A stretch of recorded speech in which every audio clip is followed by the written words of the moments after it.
these two coaches. So now it's going to be the time to decide who's going to do a better job today, in my mind. As we're starting off with the Yone ban, I think Closer has been great on that champ, so they're just not going to allow it. And Talia is also quite strong.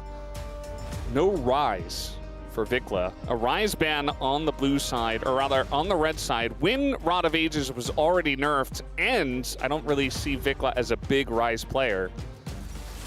Not sure about that one. Definitely interesting. Wondering whether Kalista makes it through. The nerfs were pretty substantial, but we've said that before about champions, and then players have just gone to completely ignore it. And it looks like the prio has dropped, because again, Kalista making it through before was basically something that didn't happen very often. I wouldn't mind in a theory. Gwen is another one where I'm like, maybe we should hold off a little bit on prio picking this. I know Nefari's win rate still isn't great, but we do know a lot of the top laners really like how much pressure it applies as we are flying through this draft. Seeing the Ahri come through already. Ahri Gwen means that Kroko is going to go towards an AD pick. I'm looking at Viego most likely with what they've set up so far. I mean, Xinjiao is banned, and exactly that would be the best one to go to. So the next one on the list is probably Viego. Unless you want to play like a Pantheon, you know. But it really depends on what they want to go for. Rumble does come through. No Jace. No sign of Jace. No bans, no picks. Could technically pick Jace here, but I don't think that's a good idea either. We'll see what Vikla does want to play. Annie? Are the buffs real? Yes, she did get buffed. They are real. Now, I think she's good. Oh, Wukong's another one that we forgot to mention. Definitely another good pick alongside of Ahri.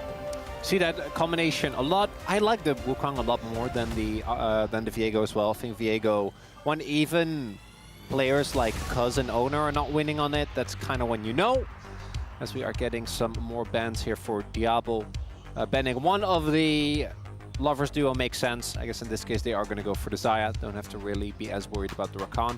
I like the initial setup for BNK though. There is a ton of early skirmishing potential. While I think the composition for Brian kind of does the same, I haven't been impressed by Morgan. I think him on a carry is something that worries me a little bit. I think he's looked a lot better on things like the Cyan, where you're basically guaranteed to have impact. So we'll see how that plays out, as well as the nerfs that came through for Gwen.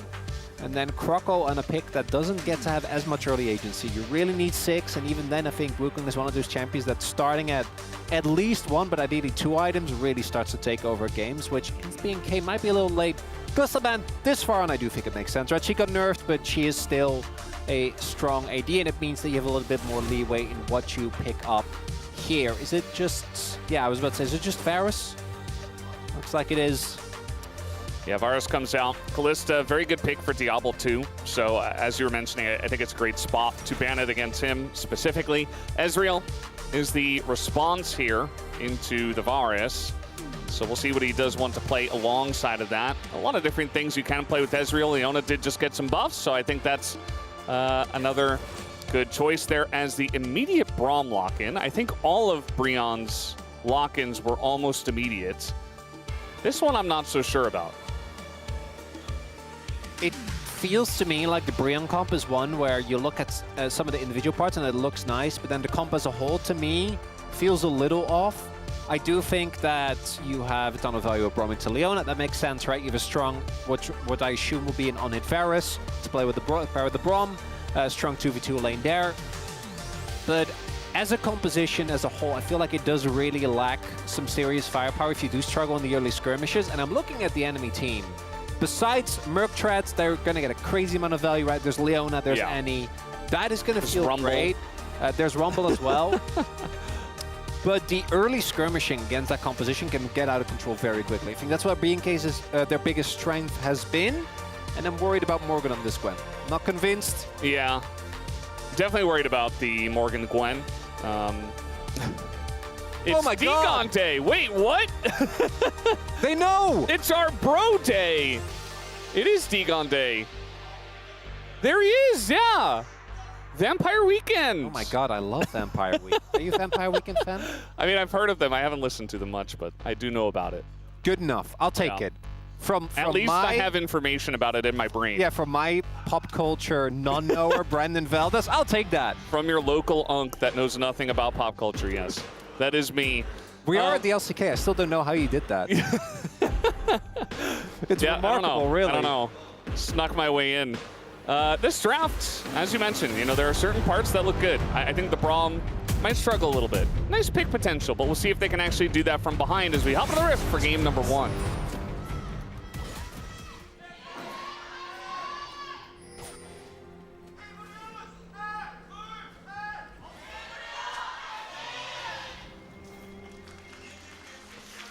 Alrighty, game number 1. And Annie is back. And her laning phase with these buffs should be pretty good. And just the fact that she's back in the meta, like Wolf was talking about on the space, it's like, it's really simple. You have an R button, you have a stun, you press it on someone. You hide on bush, if you're controlling vision, she's really good. She always had a good matchup in Ahri. So I feel like this is actually the perfect spot to do it. Should be a great 2v2 with Nefiri as well. I think it's just a really good read, actually. That combo kind of disgusting, right? Yeah. You just want as much upfront burst as you can get, so you can get the early reset. Electrocuting going to be very easy there for Vikla. Obviously, you do need to then stack the passive again, so Closer has a window of opportunity there. But yeah, for me, the core issue with the Bro composition is if they do fall behind, I really struggle to see this composition work, because then the only win condition that you really have is maybe Morgan inside, but again, I don't know if that's something that you can really reliably count upon, or a deep dive, right, like a pick. So you need a charm, or you need a hype to hit an ultimate, you Crocodile go in and find backline access. If they're doing well, if the early game is even, and they're able to just kind of coast their way and be at objectives first, I think the composition is amazing. But given how a lot of Bro games play out, I'm not so certain, as the laning phase thus far, looking not too bad for BNK, as they have Prio in both mid and bot. And in mid, it's very expected. In bot, not necessarily.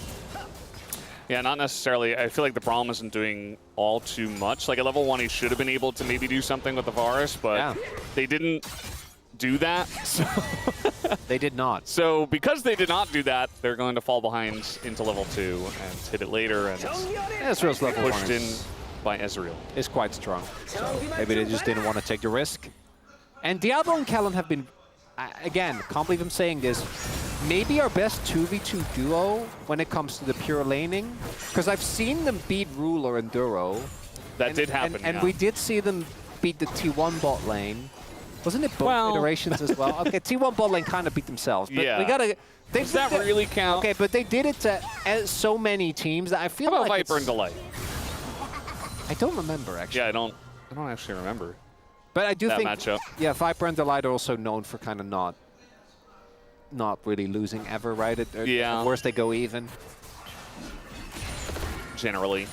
Yeah, I mean, maybe it's a bit of a comfort/confidence pick for the bot lane. You know, Palu and Hype both 2-1 on the picks. So for a team that has a below 50% win rate, maybe it's like, oh, it's a strong lane. We're confident on it. Let's play it. This is a very nice timing for a gank. Morgan in a bit of trouble.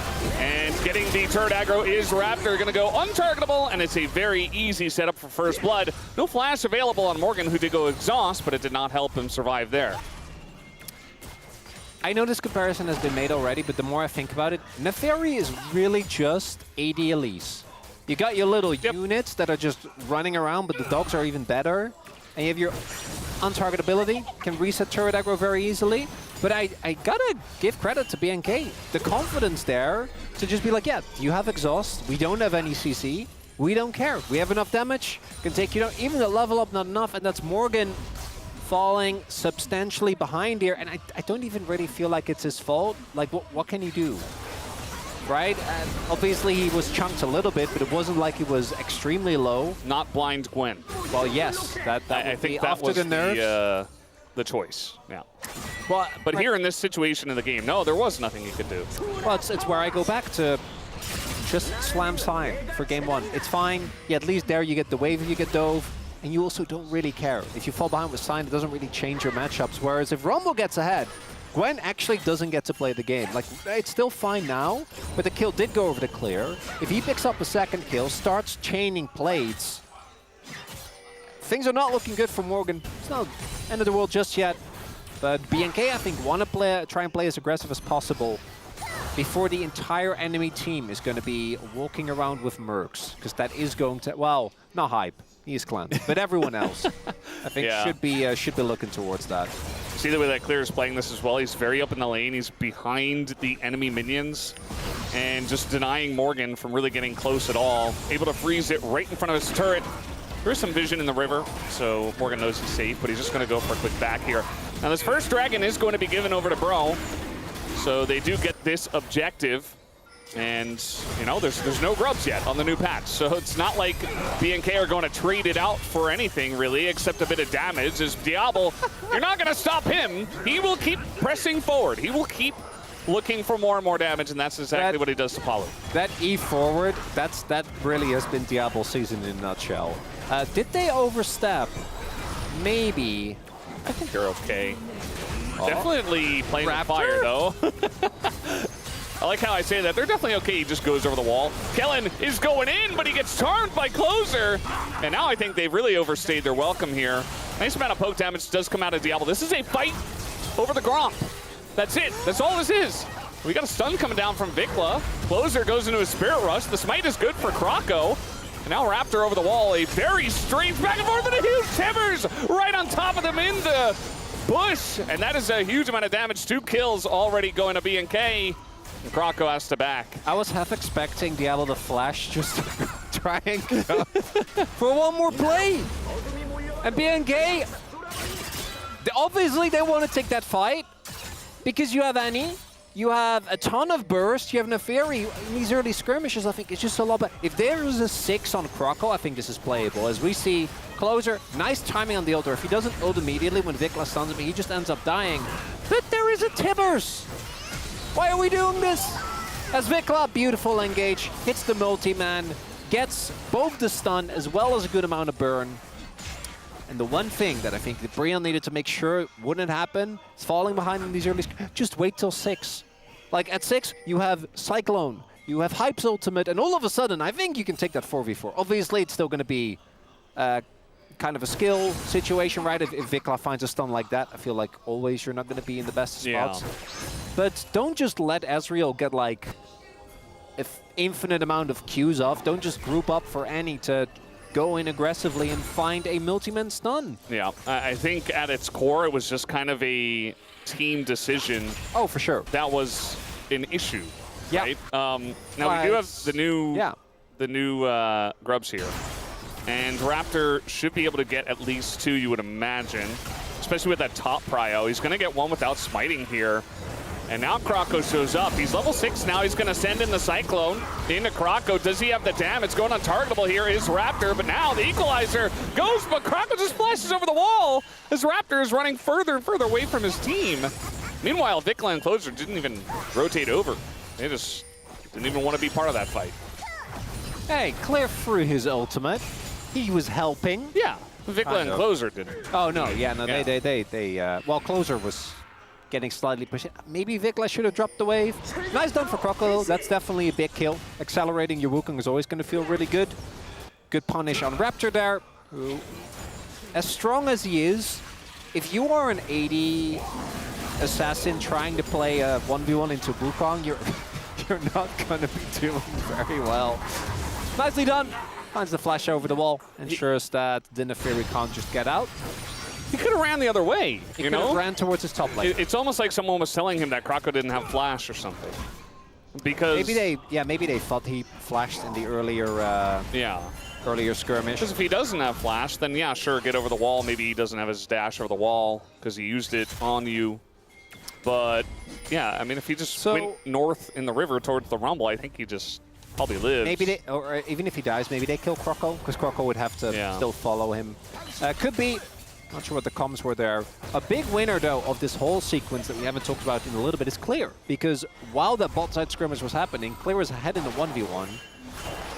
And it's what we're talking about. He has just been very aggressive, was able to pick up a play, now is probably, yeah, just going to get the second grub, which means that that is going to be an objective feat. Jungle Rumble.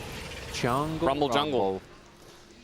Yeah, and there you go. I mean, they had it with the 2 grubs, and they pick up a third, and... oh, yeah, they already got... Yeah, never mind, this is the... Yeah. I thought the Crocodile got one, but yeah. Yeah, it looked that way, but I checked our very handy scoreboard at the top.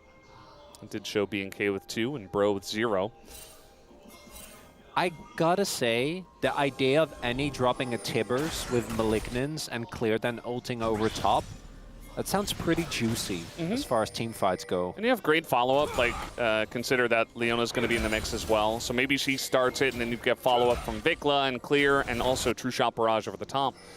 It is just a lot of, we're going to kill a bunch of guys all at once. Does Croco know? He's about to find out. He does now. He's fine, though. Should not be in any danger. Nice sidestep there. For Brion, 1 away to 1 item, and then see if BNK overextend. That is one of the big things that the Bro composition does do insanely well, is absorbing an initial blow, particularly when you have the Gwen, right, with the exhaust. You have a lot of kite back and mobility, and you have Grom. If you're getting chunked out half before, oh my god, before you even get to walk up to an objective, though, I don't know about going in here with how that bot lane play went. Yeah, I mean, with TP coming in as well, Kellen's in a lot of trouble. They turn on to Vikla, who is going to survive, though. They take out the Wukong already, and Vikla is just immortal. Nobody can kill him. Finally, they take him out with the Ahri, as now both top laners are here, and Clear is getting huge amounts of burn on that back line. And it's only Hype who's left available here. Raptor full health, and is just hunting him down, as we got some bleeds in now. And doesn't look like it'll be enough to kill Hype, but it's still a big winning team fight for BNK. Yeah, who cares? BNK definitely don't. They won that fight decisively. As we take another look, at first it looks like Callan is caught, but does have the Aftershock, has the Eclipse, so it doesn't take that much damage. And I don't know why they're going for this when their Varus already got chunked out, right? Like, they are a member down for most of this fight, and then trying to turn on the Annie, who is relatively beefy, does have a decent amount of survivability with the shield, and just don't quite have the damage. And imagine if Hype was here from the beginning, they could maybe have won that. BNK wasn't necessarily that clean, but no, instead, that's the Dragon going over to BNK. That is now Raptor, who was the one player that was behind, getting a nice lead thanks to those kills, and Claire picked up even more gold. Yeah. Clear picked up more gold. I also want to point out here that Closer did go for the Rod of Ages build on this Ahri. Yeah. You know, you have a lot more sustain in the team fight. You're going to be a lot more tanky, but again, if you're falling behind and also you're going for the nerfed Rod of Ages build, it just means that your damage is going to struggle even more. So, not sure about this choice, but maybe didn't expect to fall behind this fast. I still think that Malignance on this patch is better, but perhaps Closer does not. We'll see. I'm feeling better about the first pick Neferi so far, though, than I do about the early Gwen Valdez. And I know that part of that is just because Raptor has been playing well, but... And Raptor did kill the Gwen on Neferi, yes, so that might... That did happen once. That might impact. But I feel like even without that, Morgan was falling behind. And I feel even without that, Morgan would not have been in the best of spot on this Gwen, because she did get nerfed. And Morgan has really struggled on these carry matchups. Game's not over for Bro yet, though. They did get a Dragon. They do still have a good amount of kite back and team fighting power. But we are also, like, I think one bad team fight away from them not having any say in this game, right? Like, we're almost free kick goal behind at 14 minutes. One more fight that doesn't go their way, and they have to rely on BNK in a bad way. Yeah, I mean, if this were like Gen Z or Hama Life Esports, I'd say this game is kind of already cooked. It'd be over. Right? Like, oh, for sure. Like if BNK were in, or Gen Z or Hama were in BNK's spot, like it's just donezo. Like, yeah. They don't lose from there. But BNK, no, I'm with you. You know, another East Side team, Vikla, in a rough spot here. He tries to flash away, and I'm not sure that Tibbers going to help him here. Ahri Wukong strong for a reason, and not respecting the darkened brushes there. Now, Diablo's kind of just bullying Hype. Not kind of, he's actually just straight up bullying Hype. It's not very fun for Hype. So in Dutch we have an expression, and it is one that also has an English equivalent, but it's trying to mop the floor while you have your tap running. That's what Croco is doing right now. Because he's trying to mop up the mess, right? He's like, okay, I got... and there's just more mess. Yeah, and there's just more mess. Because while he is getting a successful gank up on top, his mid lane is getting blown up. And then also they're taking Herald, and his bot lane is getting pushed in. I mean, there's nothing that Croco can do alone. You know, he can only just look for the picks and hope that everybody else will stabilize. Yeah. And by turning off the tap, you need the other players to... you want me to give you the turn off their taps? The Dutch? Yes, I'd love to hear it, yeah. It's dweilen met de kraan open. Why do you have opa on your sentence? It's kind of weird that you added in Korean to your Dutch sentence. But I'll accept it. No, it's open. It sounded kind of Dutch. But I can't. I'll never know if you're actually telling the truth. We are going to just engage on a Morgan, as this time Kellen is the one who's hiding on Bush. And he gets a free kill onto the Gwen, who Morgan didn't even use exhaust. I mean, he knew he was dead. Wouldn't have mattered. I'm dead. Yeah, nothing I can do. I'm down 1.5k gold. 3-0 Rumble. And the blind Gwen with Rumble, Jace available. Not going to work out here.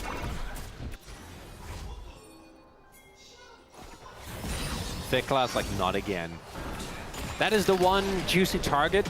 Neferi is a lot harder. Rumble, we have seen him have crazy out trades in situations like this. Croco's like, again? Please? Vicla's like, not again, no. Yeah, not falling for it.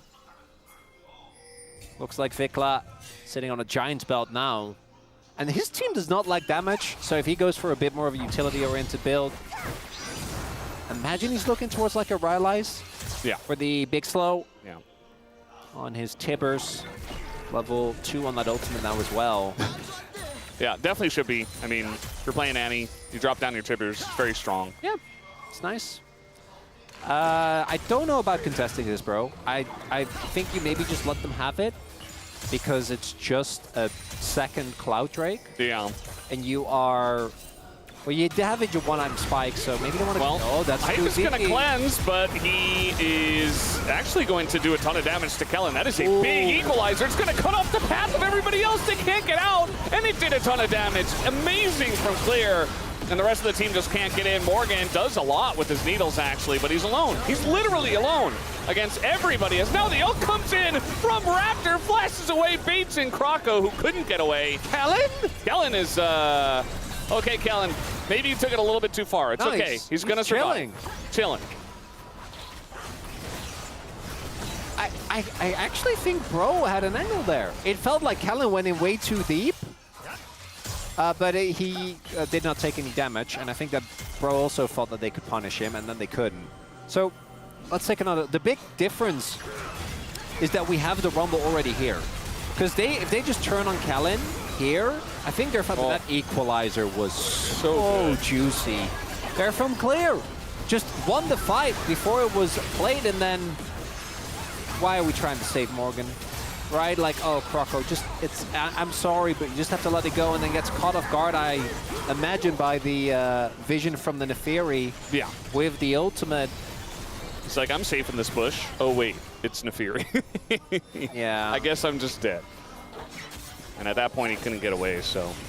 Oh, bloodletters as well, which sometimes were a little bit iffy, but like when you have a pretty fed Annie as well. Yeah. And Croco, I mean, again, he can't get out. Now, BNK are going very deep for this one. Diablo getting pretty low, but so is Morgan. And Diablo's going to live on the back of all of that. Hype does flash over the wall, but he only gets the one kill. As Closer shows up now, he's going to show up now and only get the one kill. Nearly takes out Vicla, but it's not going to happen. And Clear just flashes on him, and it's an ace for BNK. Almost a hero play there from Hype, but they're just too far behind. If they had a couple more items, that could have been in another world a BNK throw, right? Like we're on the precipice of it as they go super deep onto Croco, who stays alive for a good amount of time. Diablo is just face planting into multiple people, and then Hype flashes over the wall, goes for the play, but they just don't have the items. If Closer's a split second earlier, if Hype doesn't get just 1v1'd by Tibbers, as he's just desperately trying to take down Vicla, or if Clear wasn't already 3-0, I think that fight could have looked a little bit worse. But B&K, they are that far ahead, which is probably why they felt confident to go over that fight in the first place. Yeah. So, you know, before we said, oh, if it's Genji, oh, if it's Life, I think at this point, if it's B&K, they probably just close out the game. Yeah, I'm curious, feeling it. Who do you go for if we had POG, right? Who do you think is currently leading in the POM standings between top and jungle? So I was initially more of a Raptor believer, but Clear, he got one gank, right? Which that was all Raptor. He just stood there and took. But ever since, he's been at every fight where he needed to be. Hasn't made any mistakes. Like Vikla, just dying. It's fine. But, come on. Okay. Yeah, he just gets smacked. Extended stick to the rescue. Yeah. Very useful. Sideline picks are nice, but it doesn't really change the game state. They also got the Thornbound Otacon, by the way. Yeah, it was nice. So now they get, as if they didn't have enough damage and and threat. I don't know, Vikla. Yes, your team is there, but if the team call is we are going to TP to top, don't think we should be that far up a lane. Maybe Croco just sneaking past vision, but yeah, big mistake. But no, because Raptor also had the grub moment that was a mistake. Yeah, kind of weird. I think Clear has been wherever he needed to be. I think his Rumble has been really, that was the one pick where we started to see glimpses of lore accurate 2022 DRX challengers Clear. Yeah. That every now and then he shows up. In this game, very much there. Yeah, they're trying to get on top of him this time. No, he's fine. He has an arm guard, guys. He's not gonna die. His whole team is in your jungle. You just saw them in your jungle. And now they're gonna flash away. We do have the cleanse coming out here from Hype. But yeah, I think that B&K are really just trying to extend as much vision, as much control over the map as possible. And, you know, Bro are like, well, maybe we can kill this Rumble. It's just not going to happen there. Really, this is a clash of philosophies, because Bro either win slow or lose slow. They're not quite as slow as some of the Bros we've had in the past. Yeah. This is still it's a tactically minded, slow-paced team. Whereas B&K is it's like win fast, lose fast. Yeah. We are face planting into the enemy team, and if we're winning, it's free. And if we're losing, it's also free, but for them. I appreciate that. It's crazy that this team has switched up their roster so many times, and it just doesn't matter. They have the same identity. It's like they're the same team. It's almost as if the coaching staff hasn't changed. That is true. But we also know from teams like Fnatic and KT and EDG that there are, or TES even, that there are parts that you just can't. Hasn't it changed a little bit though, right? We had no, it has. The sandbox with Yamato Cannon and Gorilla. It right? has. That was the same team. Yeah, I mean more the recent there, right? The sandbox. Well, we're just bopping the Gwen. Yeah, this game is done. They're nearly dying to the turret. He's okay. Fine. He's alive. He's alive. No, I always find that so interesting. How, despite everything, even if you do change the entire coaching stuff, just wouldn't. The identity sticks. Yep. It's a real ship of Theseus. But then with, you know, it's mostly teams that you think are going to be good and then disappoint, which I don't really know what that's about. Never goes away. Yeah, might just be a team core value, you know. Well, ADG won Worlds. Maybe KT can one day as well. Probably not. Yeah, I don't know about that. Let's see. Yeah. Clear's fine. You know, Morgan steps up, uses his mist, and then dashes away, and he just gets equalized, and they go over the wall, and he just dies. He's level 12 Gwen. As now Kellen in kind of a rough spot. He's just going to go in because that's what he's doing all game. He's going to flash away. Little Braum Q over the top. Now he's got his team. It was a bait all along. They're going to find the clone of the Wukong. You know, they could hit anything at this point. I don't think it matters. Because B&K, they're just throwing darts at a dartboard without looking, and some of it is sticking. I think it's enough. As Croco, they've got the wallets, and Morgan is only level 13. Can he even kill Vikla? Yes, he will. He actually will kill Vikla, and that's about it. It is an ace to the side of B&K, and now it's just up to them what they want to do with this gigantic lead. We're only 24 minutes in, so they can't even end off that push. As we take a look, Kellen, they are really far ahead. And this is also Leon, that's one of the few supports where with Eclipse and Aftershock you are actually insanely hard to kill. Doesn't end up going down. And then here, does Vic light the mark? No. But it's fine. It doesn't matter. His Malignance does damage. Yeah. He has the burn. I'm pretty sure he has Rhylize at this point. Tibbers is just slapping people. Yeah. I like the attempt from Bro. You might as well try and get a Hail Mary fight. I don't know about that exhaust on Diablo, but it doesn't really matter, right? The game was lost long before this. Bro try, but they do get taken down. And that is now almost 10k gold lead. Yeah, it's kind of crazy. I mean, again, coming into the series, we were very split on Preds, and I think for a good reason. Like, Bro looked great last time out with Croco, they got the win, and BNK has not. And so they kind of equalized. Hype is dead. He's gonna get rocked in the face by Rumble, and now they can go to Baron. That's a free level lead. Yes. I know some of that is pedals, but that's a free level. This was the first pick. We blinded this. Yes. Yes, they did. They did, not we. Just separation. No, I get it. There, It's important. Yeah. Well, they're going to try because they have to do something about this Baron. Otherwise, they just lose to it. Bigla, he's got Tibbers, but he's dead. And Kellen also burning down a bit, but he's got Locket, and I think that's enough to save him. As Clear just keeps getting more kills. How many kills is this guy going to get in this game? I think it's 11 so far. It's double digits! And it's a Rebel Baron power play. More than 11,000 golden lead now is BNK. It's just game one. We knew this one was over pretty early on. It's still kind of dreadful if you're a Bro fan to watch this happen. Clear just unceremoniously flashes over. This is a bit messy, but Croco can't get into the pit. So there realistically isn't any chance of this backfiring too badly. And it's actually, you see the value of the end. It doesn't matter that he dies, right? He's in the midst of things. He eats cooldowns. Tibbers is still burning. Does what he needs to. Now, my main question is, what are we going to see game number 2, right? What is the adaptation for Bro going to be? I imagine they're going to go to the blue side. What are the prioritizations going to be? Because the top gap in this game was a 4 little... levels currently. Yeah. He is 11 kills, fellas. Oh, no. Not like this, Lord Morgan. Commander Croco couldn't put it together this time. Diablo really is the type of player where even if he, like, the more ahead he is, the better he looks, because he plays the same way. Yep. He will end the A-ramp unceremoniously. He does not give them a chance to come back. That Braum is doing a ton here, actually, but it just doesn't matter, as in they go on a closer, and this Nefiri's kind of going crazy, but the Penta angle is denied. And even Palu going to survive for just a bit before Raptor takes him out, gets the triple kill at least. And that'll be the end of this game, which was over about 14 minutes ago, guys. BNK going to take down the Nexus. Diablo still looking for more damage, and he will have it. There you go. GG, BNK, take game 1.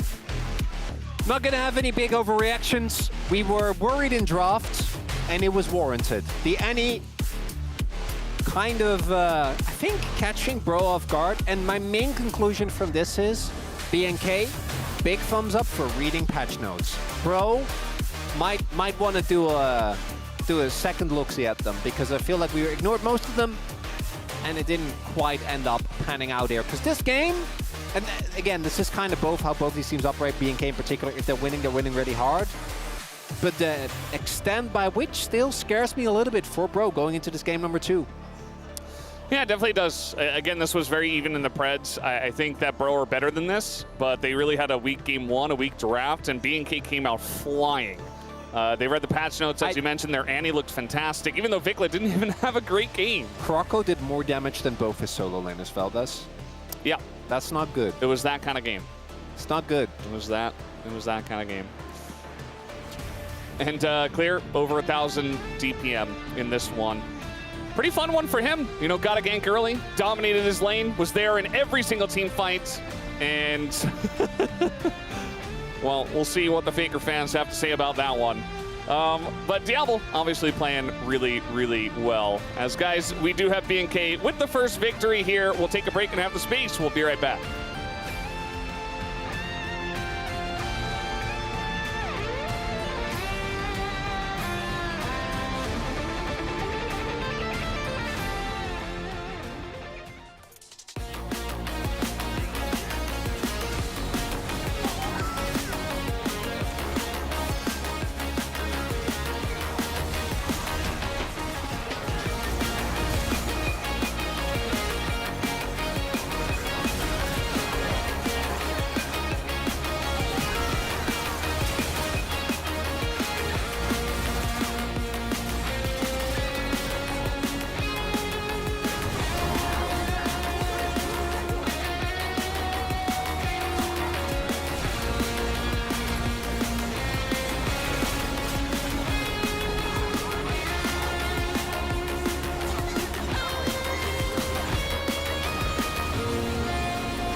바로 속에 공부를 너무 급하게 바로 파도 이탈 깔고 천천히 해. 나를 밀어낼게 천천히 해. 이걸 따라. 타워. 야 금연상 빠졌어. 천천히. 오고 가죠. 아리 너 나한테 왜 이렇게 많이 막아? 야 그냥 이겨라 이러면. 갔다.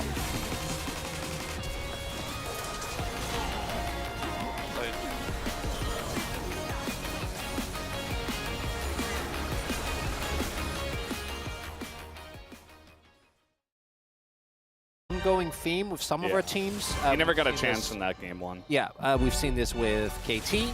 We've seen this with DK as well. It's no coincidence that once Calyx has come in, we've seen the non-shim stocks rise up as, oh my god, we are... Okay, like well, B1ing Xayah? Like, is that... I'm we not can even confirm joking. that the patch notes were in fact not red. They're gonna B1 Xayah, no? Like, what? I don't know.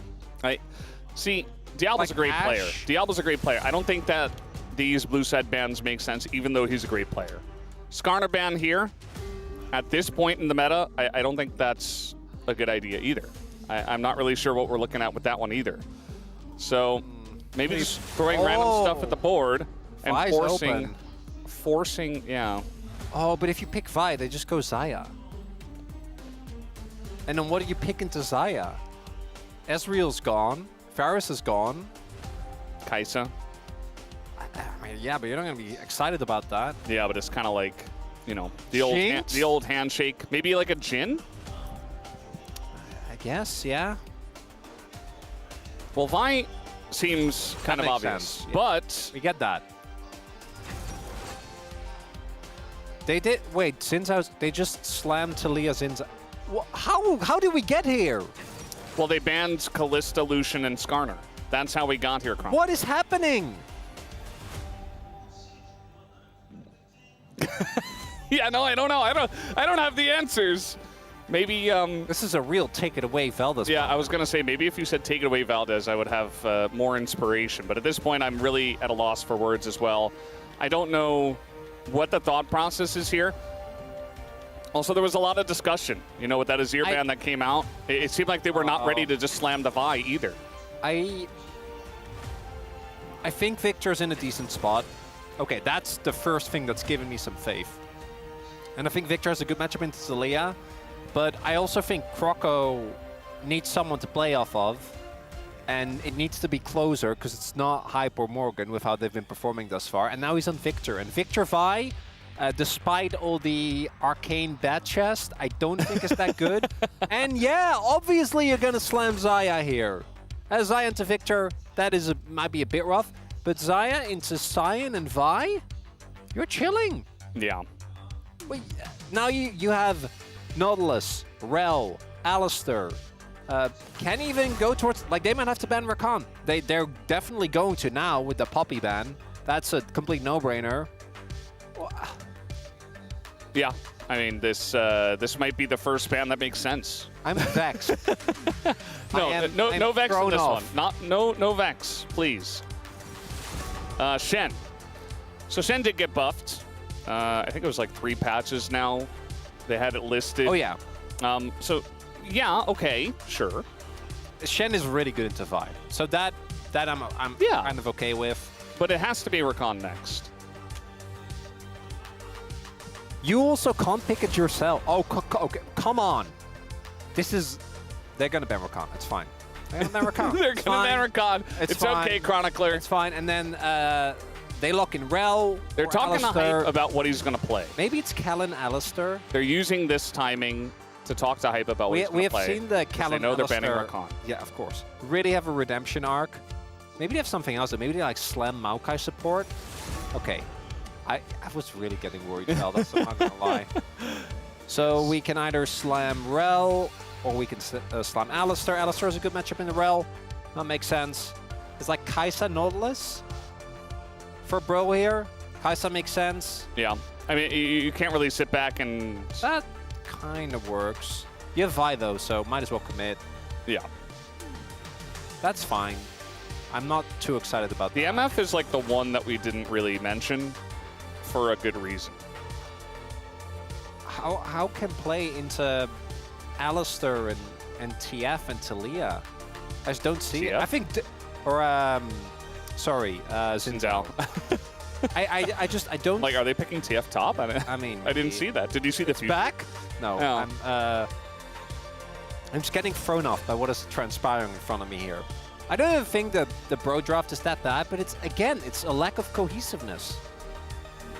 Imagine having Wukong in this draft as opposed to the previous one. Yeah. Or Ari. Now, Mbessa, I feel like this is one of the picks, one of the points where you actually can play Mbessa. yeah, Right? You're playing into I Sion, agree. right? well, you get the free early laning phase that you need because this champion, compared to when she first came out, I feel like she was the classic, like, good at any point in the game. Yeah. I now really think that she needs at least an item, ideally 2. And then starting at 3 items, you become a complete demon in side lane. But Sion's not going to punish you. And Mbessa is one of the few champions, I think, that actually has sustained to, in longer lanes also, and with the amount of armor pen that she gets, to really be a big threat to Sion. Even later on, you have a lot of point and click CC for the Talia. You have a lot of ways to peel for your Xayah. I'm kind of loving the B&K draft here. 2 games in a row. I feel like they seem a lot more locked in on the patch. Closer POM. Closer win. That's the dream. Breon. Hashtag blow it up. Wants to see clears 3 different hand hearts. The thing that owner did. Oh, that's cute. Might happen. I mean, he's playing a champ that if this game goes long, he could be the carry. And he already was the carry of game 1. He is currently leading in the POM points, which isn't a thing, but yeah, he's ahead of his team. It is to us. It is to us. Well, this is a very nice comp from the side of B&K. Let's see how it works here from the red side for game number 2.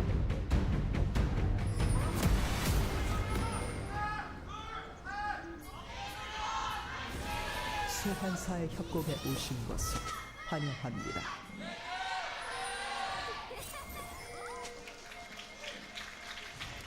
Alrighty, game number 2. 까지 30초 남았습니다. We talked a lot about this mid lane, how Closer should be favored. He wasn't allowed to do anything in game 1. Game 2, he's got a good 1v1 matchup, but I don't know. They're really going to have to draw this game out, I think. And even then, might not feel that great into what B&K is playing. I still feel better about this draft for Bro than I did about the previous one. So that's something. We're trending in the right direction. We're trending. They should have a winning bot lane, a winning mid lane. Yeah, but they were supposed to have a winning bot lane last game. I wasn't done yet, Veldas. I was actually. Okay, sure, go ahead. I was not going to address that. I was trying to build a, a positive image for the Bros out there. that need something to believe in. I mean, clearly, not enough fans paid the bro tax. So That's really the do only they reason. deserve to have the coat in Game 2? I'm not so sure. Maybe not. You got to pay your taxes, otherwise, like, you know, nobody's there to support you. You got to follow the law. As early, yeah, Sign is gonna do a number on you. Really can't. Oh, there we go. Look at this. This is great. Paulo and Hype winning early as they should. Yeah. Love to see it. Don't need to overcommit into Alistair. You can just break the wrist, walk away, do a bunch of damage, and run. Xayah is on a 6-game winning streak. Now, all of these 80 carries, very good players in their own right.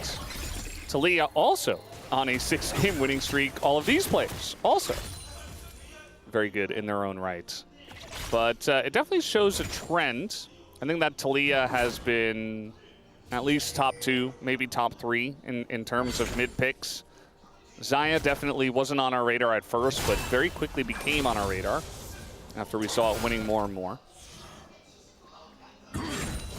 Xayah does feel like one of those champions where we really dislike it more than we probably should because it keeps getting picked in situations where it makes no sense and Yeah. it's mauled a lot. But nowadays, it feels like it makes sense in more places than it doesn't. Yeah. Now when they pick it, it's like, well, this is actually a pretty good spot, a Xayah spot, especially in this game. This one maybe more than any other game we've seen recently of Xayah. Yeah, feeling good about playing into the fight as well. Level 3. Gonna go in on this one, but oh, the hook comes in, and now Kellen, no headbutt, in a bit of trouble. Not gonna die or anything like that, but they're certainly getting chunked out big time. And Palu just unlocking his Hex Flash here. Nice early trading. Big change up here from the bro bot lane as Raptor just used his skills. Yeah. Still, he's Xin Zhao, so he's... Oh, no.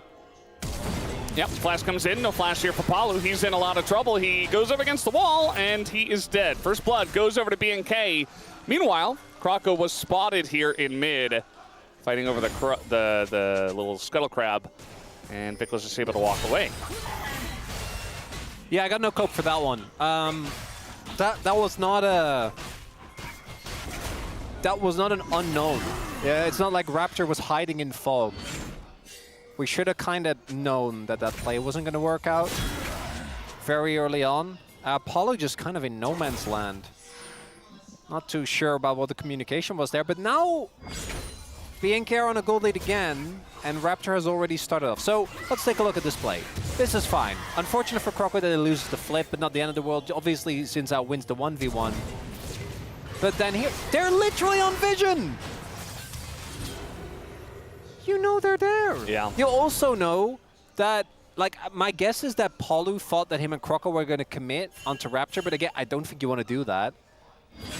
And then, instead, Croco and Closer went for the play on Vikla, which didn't end up working out, but not quite sure what happened there, but that's a big deal. That's a lot of early gold going over to what probably is the strongest jungler on the patch. Vi is obviously also contesting, but Vi's been banned a lot more, and it does feel like... I also truly do think that you can draft into Vi a lot better than into Xin Zhao. Xin Zhao is... Very true. One of his big counters is Kha'Zix, who right now is not a good champion at all. Remember that? That was last year's spring. It's a real... Yeah. It's real. It exists. It exists, but Kha'Zix right now is doesn't not... happen. I love my bug, but he's not... he's been splattered, unfortunately. At the moment, yeah, I know.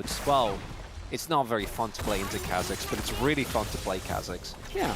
But he's not very good right now, and Xin Zhao kind of slots into any comp without having the issues of Vi, where, you know, if you're playing Vi and the enemy team is like Skarner, Poppy, Taliyah, Xayah, you're just sitting there like, well... Yeah. And they have two pieces of that. Xin Zhao as well. And, I mean, Xin Zhao can go both ways. He is trying to gank Closer here. It is Raptor. And yeah, you know, a lot of our Vi comps are very good Vi comps when... Like you said, we haven't seen much, but like when Owner played it, right? When KT gave that over, it was like, wow, that's not a good idea because there's not a lot of good things you can draft into this. Also, it's Owner, and he's incredible on the pick. Whereas in this situation, it felt like Bro got it, and then they were like, oh crap, You know, they got Talia and what? down. Now we have to rotate out of the Vicom, which just takes so much power out of what makes her strong. So, I mean, she's still going to be pressing R on people. Don't get me wrong. There is some follow-up with Nautilus and Scion, and a lot of damage on top of it. So now, Clear maybe in a bit of trouble, but Krako just elects not to go for it. Good call. They have vision. They knew that there were a lot of reinforcements coming in, so even if you do kill Clear there, might get both killed on the exit. There was also no 6 for Krako, which would have been a big difference maker had he had it available. Morgan's kind of getting run down this lane. He gets a big shield. And Clear without vision not going to stick around on this trade, but playing with fire is Morgan. Yeah, again, the big reason why I think Mbessa has really struggled is because we keep pretending that her early laning phase is good, and it really isn't. But once she starts getting a good amount of AD, I wouldn't even be mad if I see Claire actually going for Cleaver. We've seen a lot of more, you know, the very aggressive builds, just going for Shojin in the swords, which will always be the first item, as we can see here as well, that Pickaxe picks up.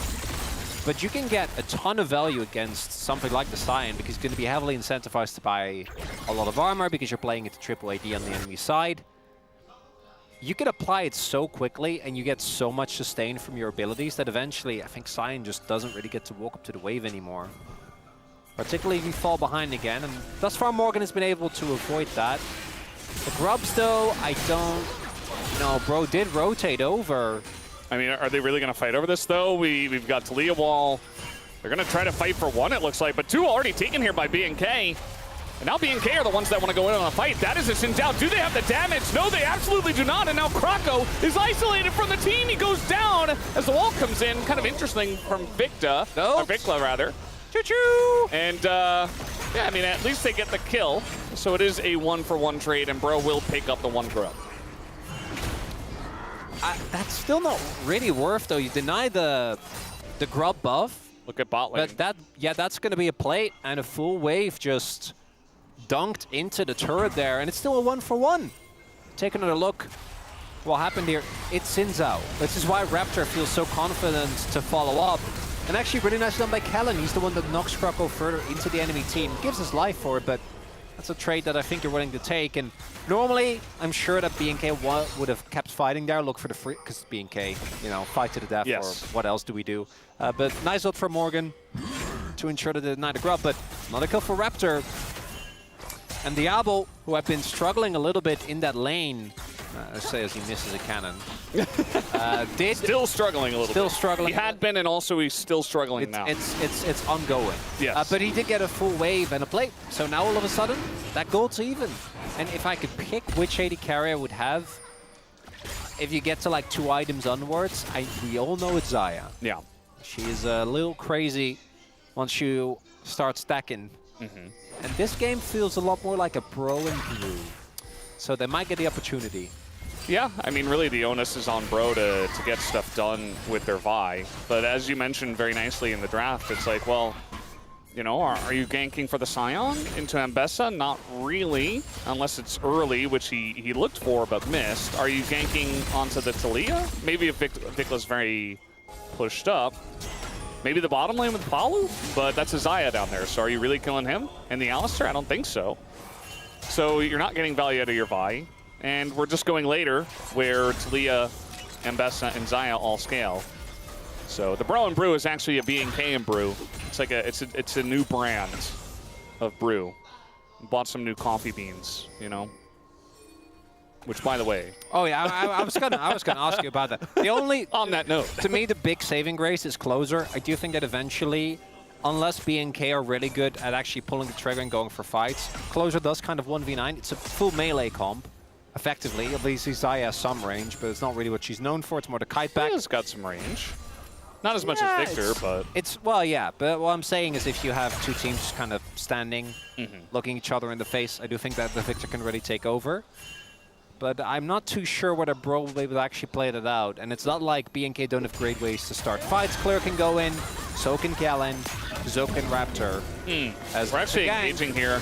The ult is down, looking for Palu, as now Xin Zhao coming on down. Raptor coming on in, looking for the root on a hype. It's not going to happen. Trying to get the angle here on Palu, and yeah, he just doesn't have his flash. He's just dead. Very nice look from Kellen and call from the bottom side of the team here for BNK to set up that kill. Only downside is that the kill goes to the cow. It's not what you want. We're much better on Raptor or Diablo, but kill's a kill. Still get the crash, and they should be fine. Raptor also, yeah, sitting on just under Sky. These early skirmishes the Zinza are going to be very annoying to deal with. So back to the real topic at hand, because this is very straightforward. Hype looks for an ult to clear the wave and then look for a back. And Kellen finds a nice punish opportunity, follows his Aftershock, falls off. I think Diablo was like, we can get both. But then Hype flashes, so they just turn towards the Nautilus. So maybe if they go directly for the Nautilus, Hype doesn't have to flash. Maybe Diablo was like, maybe I can get a bit more. Maybe I can get a splash. They still got the kill. Yeah. So, and the flash, so it's a big win. So Veldis, I know you've been doing a big upgrade. Maybe you want to tell the people some brewing. Well. Yeah. A lot of brewing. Some coffee brewing. Yeah, I just picked up a real coffee grinder. A coffee grinder. Is that what you call it? Yeah. A really nice. I don't know. You repeated it, so I got self-conscious. No, that's what it is. It is a real. It nice grinds grinder. the beans. It grinds the beans, and it does it well. It has to do it well. I've learned that that's the most important thing. It makes the coffee taste the best. And before this, I was getting like, you know, store coffee or like, you know, brand coffee or capsule, and it was okay, but it wasn't good. You know, it was okay. It was enjoyable, but it wasn't, you know, it was fine. It was fine. But now I have a drip filter thing. Oh yeah. Is that what you call it? Yeah, it's just it's a V60. It's a nice. It's just a cone. Yes, it's a cone. You put the coffee. You put a paper in it. Yep. You put some water in it, and then you put the coffee grounds in it, and then you drink the coffee, and it's amazing. It just, I feel like a real dad now. I don't know if you do this in the Netherlands, but like it's pretty standard, you know. Wake up in the morning, you have your cup of Joe. Your cup of Joe. Your cup of Joe, and you go to work, you put your tie on. I don't do that, but what, you have a tie on right now. I do, yes, but it's not at 9 o'clock in the morning like most people. Oh, here's my knee as well, just hanging out. Looking for a gank here on the clear, who is actually totally fine. There's not a lot of damage coming in here. Will Krocko even press his ult button? The answer is absolutely no. It's clear, kind of just laughs at both of them. And that was a gank, but it didn't do anything. Not hitting the mark, much like Brendan's previous coffee adventures, but now he's I was about to say, and then you get a bagel, right? But I feel like in Korea, that's kind of a... You get your cup of Joe, your everything bagel. It's a lot harder here. Yeah, toasted with butter, cream cheese. 800 calories, no problem. It's not that just normal. How much? No. If you put butter and cream cheese and it's a bagel, okay, but how much? Really high in calories. Yeah, okay, but look, say a bagel is what, like 300 calories maybe. And everything bagel might be a little bit more. A little bit more. You really got to ladder on. Okay, I guess you do. I'm like, I actually. It's America we're talking about. Yeah, no, it's my bad. It's my bad. It's my bad. When we say cream cheese, it's not like a thin layer, no, like I remember. Spread. You know, it's not a spread. You dump it on. I know this, but I have in fact been to New York. You have, yeah. One time, and I do remember the first time I got one, I was like, this is too much cream cheese. And then I ate it, and I realized it was not too much cream cheese. Yeah, there's never really too much, you know. The more, the better. In terms of taste. In terms of everything else, probably not good for you. We're going to trade a Rift Herald here for a turret. I feel like this isn't bad for Bro, actually. You're not really doing anything with this. It is just kind of a handshake that leads us into a deeper part of this game. You know, we're not fighting over the objective. We're not forcing any fights. We're not getting any picks with our Vi, who is just farming at the moment. So I think at the end of the day, it's fine. But BNK aren't too sad about it either. What's Ox doing, by the way? I'll tell you what he's not doing. Paying attention. Yeah. There you go. Yeah, he's not even there. No wonder. Not paying attention. No not wonder. in his seat. Yeah, I kind of feel bad for Krocko because I feel like it's not by lack of trying, but none of the ganks have worked. Right? He's was top twice, and then here bot once as well. But BNK, They're just playing a clean game. Now, Clear might be in some trouble here. Yep. And we got a lot of people coming up here. The Vi comes in, and there's no flash available. And finally, they're able to get something going with this Vi. And they even get the kill over to Hype, who's now 2-0. That's a big deal. Very nicely done. As they get the kill, as you mentioned, on the most important target. Cole's also cashed out. Chronicler, have you ever had a scooped bagel? No. Yeah, neither have I. But apparently it's a thing where you like scoop out the bread part of the inside and then it's less bread. As a Dutch person, I don't. Why would you do that? Why would you have less bread? Yeah, I don't know. I don't. It leaves more room. I understand it, but less like, carbs, but more cream cheese room. Yeah, so you like. Doesn't make any. No, but what? Less carbs, but really high calories from the extra fat from the cream cheese. Why? No, but like, why less bread? I don't. Yeah, does not compute. No, that's why you eat it. Or Dutch not compute. No. But she's saying gluten. less gluten. What? My entire existence is based on gluten. You know how much bread we eat? And I eat like, back when I was in London, I ate like 6 slices of bread a day, if not more. Okay. Probably more like 8. You know, we like our sandwiches in America too, but even 6 slices is a bit too much. Yeah, you have like 2 or 3 for breakfast, maybe 4 for breakfast if you're feeling hungry.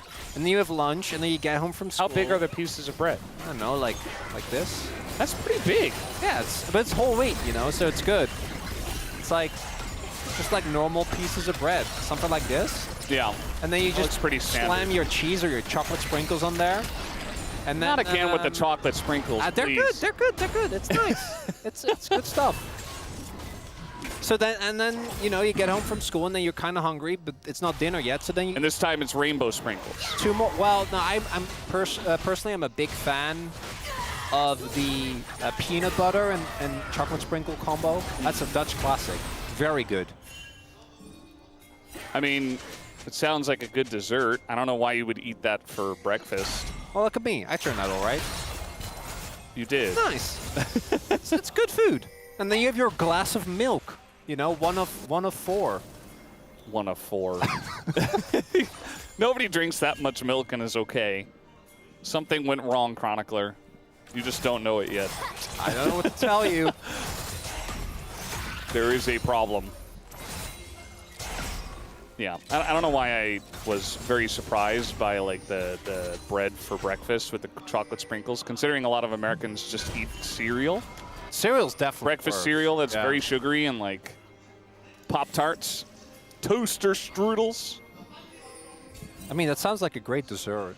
Yeah. I want to eat it for breakfast. You have it. You get Eggo waffles. You put like a bunch of syrup on it. So many calories.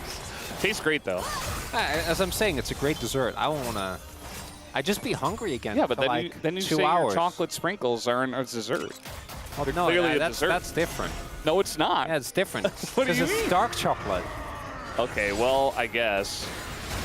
Oh, they're going in on a Closer who is very isolated, but he's got Kroko nearby. A bit of help comes in, and Closer is actually going to get away. He kites it out for so long, and now Vikla is in no man's land. Paulo pretty low, but he's the support. I think this is okay. He's going to go down, and Vikla actually might not die to the Scion. It's a very broken up fight, and Morgan does get pushed back. Looks like Bro not really able to capitalize on Vikla out of position. And so B&K are just fine. That was a very funny fight.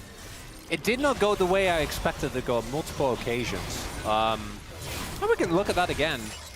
Do we have to? It should be should be favorable for Bro, I wanted to say, because they trade support for jungle, which is a trade up. But they're not actually getting any positioning, as there we see. Clear now, Cleaver done, same for Raptor. Love to see that. Yeah, they just, I guess they don't need a jungler. Bro, I feel like we could have contested this. That's Soul Point. I know it's not, it's Mbessa and Zinzao. Yeah. It's actually a good It's a big soul. deal. Yeah. So first they go in on Zinza, which I feel like shouldn't work, and Hype kind of throws the ultimate into nothing when there's like multiple groups of enemy members. But then Vikla's kind of in an awkward spot, and it looks like Bro is trading for Otacon, which would be a big trade as Raptor? I don't think they're getting Otacon here. We'll see. I mean, Raptor is in his ultimate, and Paulo already pretty low, level 8. And they're on the run, and now Raptors is going in on Apollo. Maybe a little bit too brave. They are going to take out the support, but so does Raptor go down. But the damage comes in. It's layered, and Kroko is taken out. No junglers! No junglers. Let's just flip it. Let's just flip it. Yeah, Diablo, get in there. Flip it. Yeah! That's Challengers, baby. He knows he's a Challengers player. And now the engage comes in from Kellen, but the knock on a Diablo. He's going to go down. Diablo's out of the fight. Clear. Flashes in. Looking for another one. It's not going to happen. As it's up to Kellen to try to take out Hype, but it will not go down. Hype with 5 kills. And now a chance to take down the Otacon. That was a fight, Veldas! Let's take a look. So, Raptor goes in. That was fine. He sins out. He can get away with it. There are reinforcements on the way. They don't have their AD carry. But he went in again? Yes. We'll get to that. So he goes in, actually stays alive for a good amount of time. Is fine. Then Bro have been tanking this the whole time. I don't even mind this re-engage, but they've been tanking the whole time, so they are made of paper. Okay? What I have an issue with is here. Right here. Just that was fine. You traded up. They can't take it. Just leave. But instead, Kellen and Diablo become a lot squishier. And look at this. Diablo just dies while Otacon is attacking him. Morgan finds the ult and then clear. If he kills Hype, maybe it's playable, but it's not. Otacon is throwing a couple of final punches, and I'm pretty sure that off the back of that, we have seen Breon take Otacon. How much does it mean for this game, given how these fights are playing out? I don't know. But it can't be bad for Bro. Hype's having a much better game this time around. Yeah, he's quite fed. I mean, he's the most fed member by far. He's got almost 11,000 gold in this game. We didn't talk a lot about the MF scaling because, well, a little bit different from a hyper carry like Azaya or, you know, Azeri or something like that. But still, I mean, you give an 80 carry this much money, he's still going to be chunking people out. And you can say the same about Closer, who he's not the main star in terms of the kills, but he's also quite fed himself. He's ahead of Vikla, and it feels like Bro in this mid-game are actually pretty comfortable. It's crazy. If only we knew Morgan was good at Sion, and it kind of makes sure that his rough laning phase doesn't really get to be too much of a problem, and then he gets to have impact in team fights. If only we knew that in game number 1. But we didn't, right? Yeah, I think... we definitely didn't. Yeah. No. Edgar read through his notes again instead of the patch notes, and he was like, huh. Yeah, the first pick Gwen, maybe not it. I've made a huge mistake, but it's okay. We can come back from it. This game is still very close, though, and for Breon, the big issue is that they do actually have tools to get through Sion, which there are drafts where Sion just becomes unkillable. I don't think this is quite that. And they also are still on Soul Point, which in this scenario is actually a big deal. Because Raptor and Claire are going to be really big issues. Diablo doesn't have a third item yet, though, whereas Hype obviously does. And unless Claire gets on top of Hype, actually getting to this MF is kind of rough. It's kind of tough. Hard for BNK to consistently do. I'm not sure, Veldas. I'm not feeling a strong way towards either team here. The thing is, I think where you have fallen a little bit short, Chronicler. We'll talk about that a little bit later. We have a fight here as the Featherstorm does come out. Raptor has to flash away on the top side of this fight. Kroko actually getting that out of him. BNK certainly playing a lot more cautiously after that last fight. But yeah, what I was going to say is these fights aren't going to look very straightforward. You know, we're probably going to have Hype like ulting in the middle and Kellen's going to get a flank angle randomly. Or like Vikla's going to be in range to knock him up or something, and it's going to be very strange. Yeah, that's probably right, Veldas. I'm with you on that one. Lord Doms, or sorry, rather Executioners. Lord Dom is done for Hype. Diablo going towards the Executioners himself, which I rather would have seen it the other way around. Yeah. Because you don't really need Executioners for Bro. And you definitely want Executioners against BNK.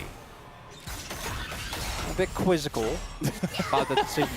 Yeah. Hype's such a good champion to apply it as well. So BNK do not need to play for this. They can just play for the pick and into Nash. I don't think that Vikla alone does that, though. And they might just give it up, and they can afford to, right? It's just a single dragon. And the game is still afoot, Veldas. Yes. It's we've got a game on our hands, but also it is a foot. So kind of confused about the limb situation, but we have a game happening, and that's all we need to know. Just buying time until the next team fight. This is a nice play from Vikla. It looks silly, but you know, not full vision, and he saw them coming up the river, so he just ults away. Got the turret. Catching up for his team is Vikla. And he'll be level 16 soon, so he'll have that back very soon. That wall. Yes. So what is going to be done by the time the next fight rolls around? Because I imagine neither team wants to touch Baron. Baron is very scary, Veldas. Yes. We don't want to do that. So we're just going to sit. We're not about that life. We're not about that life. Absolutely not. So instead, we are going to play for the next dragon. 16 is going to be done for closer, but I don't think he'll have Rabba when the next fight rolls around. Maybe Vikla just bought his Blighted Jewel, so I don't think he can actually finish either. Diablo needs to finish. That's the big one. Need him to get his Executioners. There we go. Player has Edge of 9 now. Gonna be not quite as susceptible. I don't love Edge of 9 in this scenario though, because there's Victor and there's a MF on the enemy team, and both of them have really easy low cooldown buttons to proc that. Yeah. But you know, as long as it doesn't fight it off, right? So also that. But I advise, like... yeah, and also advise like holding you and smiting it off. Then that at this point in the game, I don't think you're going to be feeling too bad about that. Yeah, but then you're not even really getting value out of the spell shield. Like, what's the point? Just build a tankier item or one that does more damage. I would have much preferred Death Dance. Yeah. Yeah. Death Dance was a lot better. Well, we're just going to find closer. He has to go into the Zhonya's, as meanwhile a gigantic fight is happening in mid. Ult goes in on a Vikla, who is a Talia. Just going to get away from this one. A very strange one breaking down as they're trying to go in, and Kellen finds the angle on a closer. He's even going to try to take out Hype by himself, and he just gets ripped to shreds. And Vikla doesn't have the damage either. And Bro just going to roll over them in the mid lane fight, which was very strange, but a very good one for Bro. Bro might just win? I'm so confused. Why did Vikla... Oh, I thought they had closer. Why did Vikla ult away? Diablo was out. I'm pretty sure. These are all great questions, Chronicler. I just don't know if they have answers. But I don't think we will get them answered. I think the game is just the... I think it's done. I don't know. I don't think that Kellen can do anything without ult. He'll try to... The next wave is coming in. I could probably... It can knock away. Yeah, knock away Hype. Has to try to get this wave down. Might be a might be a little Oh, Morgan nearly dies. No. Apollo's gonna die. They have enough time. I think they do. Hype's yeah, they do. Hype is full right? health. Should be enough, right? Should be enough, right? I think so. They need to stop Hype from hitting the Nexus, but they don't have the CC. As the shove misses, and Bro barely scraped themselves across the line and take game number 2. I'm sure the space is going to break down that final fight because it broke me down. Really, I'm not quite sure what happened. He's a broken man. Brion winning, though. They took all the criticism that we had in game number 1 and applied it to the draft. So I'm happy about that. There are obviously some qualms that we have, but Morgan on Sion, closer in a winning matchup, Hype on a pick that he looks a lot more comfortable in. They actually won the bot lane this time around. Feeling a lot better about this one. Can't wait to see what is going to happen in game number 3 is, Hype on that MF. Actually coming up huge. We didn't really expect him to be able to pop off this much, but he got a couple of kills early. Then he got 3 in the next big team fight, and from there he was kind of unkillable. An MF from that far ahead with BT and an actual front line with the Scion and Nautilus that they just could not get through ends up being the recipe for the win there for the side of Bro and for Hype. So Bro are back in it. They are going to have to play from the red side in game number 3, but the Bro taxes, they were felt in game number 2. So at least we can all be proud of that. It's 1-1. We have a series on our hands. We'll be right back.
미로만 하면 끝나겠다. 알리 이거. 녹으면 알리 잡고 시작해도 돼. 네. 알리 잡아, 알리 잡아. 천천히 해.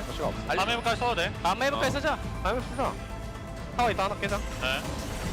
알리 한번 먼저 잡자, 알리 이거. 잡아, 알리 잡고 하자. 알리 잡고 하자. 타워 치면 끝나 이거. 타워. 위에 거 칠게. 나 위에 거. 나 줄게. 어. 야, 3초. 잘 끝내야 돼. 끝내.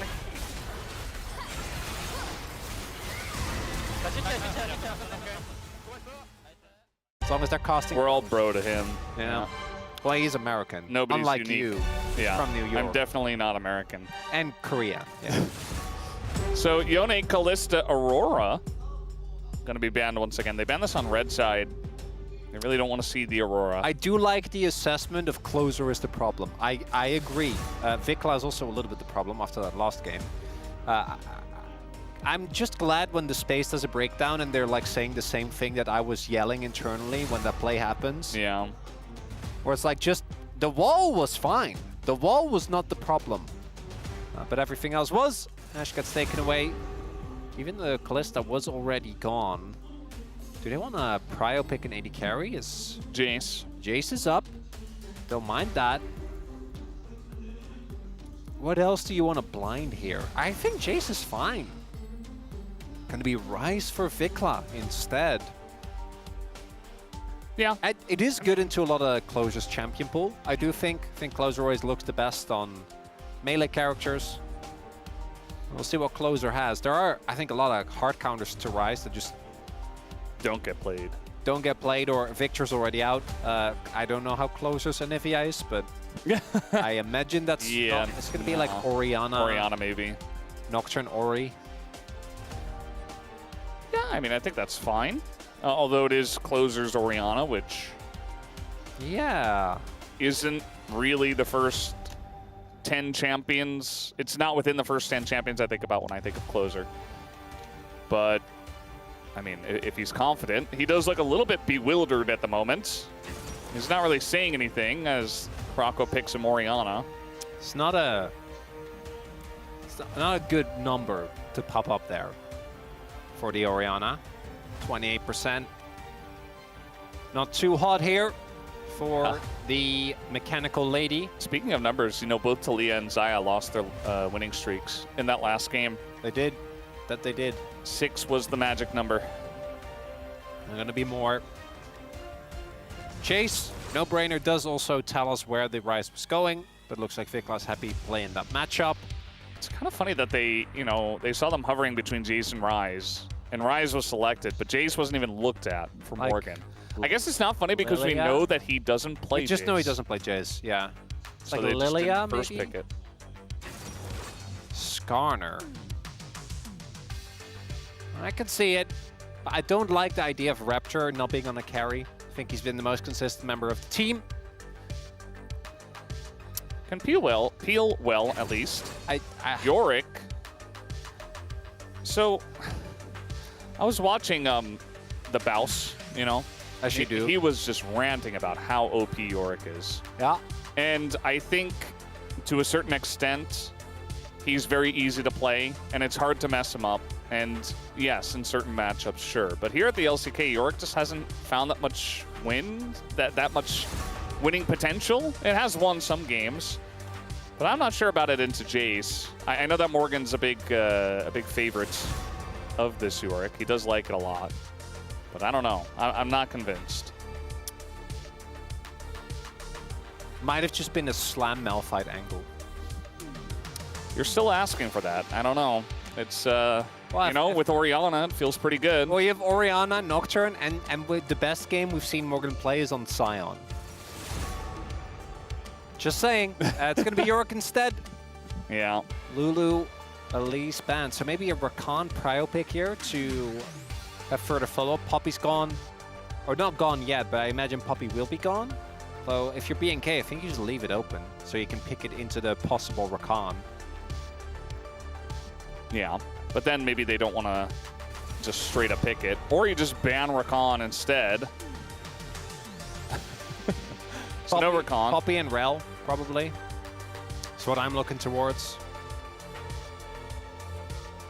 Or they pick that Kai'Sa for hype. And counter pick. Renata still open as well. So maybe you go like AD carry Nico here? Kind of wondering I don't think Nico's a good AD carry, chronically. why. Fair point. You said AD carry Nico. No, but I mean AD carry and Nico. Well, yeah, there was a word missing the first time. I thought it was implied. Clearly it wasn't. I couldn't see the comma in the air in front of you, so unfortunately... Well, I even signed it out. I thought you were my bro. I thought you were going to give me the benefit of the doubt, but clearly you don't. Not this time. Not this time. I couldn't stand for that. So Jinx is just straight up picked here. Jinx, Tom Kench. Okay, but Tom Kench actually goes yeah, okay, so they Sure, go. yeah, no. Jinx, Kench into this. Their whole comp stands or falls by one combo. The Nico makes it a little better, but I do really get, again, I look at this for Bro, and okay, top should be winning, but it's Morgan in the carry versus carry matchup. Mid, I think, is fine. That's the one where I'm like, okay, that's probably okay. Both junglers just want to farm till 6, and then Croco's going to try and play. Rap's going to try and counter jungle. And the Nico should help, but I still, like, is this not a rough 2? You get the Jinx just bullies Kai'Sa so hard. I feel like Kai'Sa's laning phase is going to be a big problem here. Yeah. Again, Nico should alleviate it a little bit. I'm not too confident about the Bro draft in this game number 3. Yeah, I think the only thing that I was looking at was maybe the Renata Glass that you mentioned. Feels like it's very good in this comp as well, but maybe not as reactive, right? Whereas Tom Kench is like, you literally press one button and you save your AD carry. Yeah. Whereas Renata is great for the counter engage. So, yeah, I can kind of see how they crafted that idea around the Tom Kench and they picked the Jinx with it. We'll see if it does work out, though. Diablo's definitely a very aggressive AD carry. I'm not sure how his Jinx is going to look in this game. Let's see what the Realm Warps are like as well for Vikla in this one. Yeah, after performance on the Taliyah? Yes, definitely something to look at here, Chronicler. We're ready. Let's hop to the rift for game 3.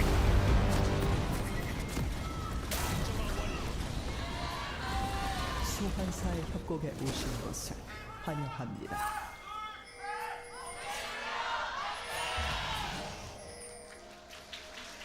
미니언 생성까지 All right, game number 3, the decider between B&K and Bro. One of these teams will end up with a 5-6 record, which is not bad. I mean, that's getting pretty close to making it into Legend Group. I still feel like on paper we have our top 5 teams, and these 2 teams are not in it, but anything can happen. You know, maybe T1 slumps again, maybe DK continues to slump. What if that happens? What if DK are just in the Rise group and Bro or B&K are in the Legend group? Yeah, it's hard for me to really make a judgment. I still think DK should be pretty far ahead of both of these 2 teams, but the DK stonks right now are so low because they faced off against Genji, T1, Hanwha Life, Nongshim, and then Genji again. Yeah. And they lost those, but I'm also like... And they're good. They're probably going to lose to T1 again this Saturday. That's the Saturday showdown. Spoilers. But if they don't lose to KT, I don't think they'll go full mental boom, and they'll probably just do what the DK has been doing, which is beat the teams below them pretty consistently. Now, it would be very KT to see that as an invitation to do something really funny. Yeah. So we'll see if that happens. Wouldn't surprise me. I think anything's possible in our next series of the day, which Chronicler is highlighting very well. DK up against KT. Those are 2 teams that you never know what to expect. It could be 3 games, it could be a 2-0 stomp. There's just no way to know. I don't think there's any amount of data that we can pull together to really accurately predict that one. So I'm curious, especially what Atlas thought about the prediction for that match. You know, I saw his prediction, but I want to hear him say what he thinks about it, you know? I want to know about the waters. Yeah. What are his waters saying? I mean, I know he'll say with KT it's always a 50-50, it's always a flip. But what about when DK gets in the mix? Because they're kind of looking like that now, where they stomped all the teams below them, but then they kind of got rolled by the rest of the teams that are above them. Well, they actually had a very close first series against Genji. Well, yeah, but it's the No, I know. it's the combo. You're talking to me. It's the pattern. Yes, if there is one guy that's made it his job to point out the pattern. Yeah, see the lines. See the lines. I know that team very well, and it pains me. Yeah. But hopefully they can turn their season around. But, you know, they should be middle of the pack. But the issue is that they have lost everybody that was above them. All of us predicted DK as well. Like, nobody even on the Korean side predicted KT, or rather Nongshim in that matchup.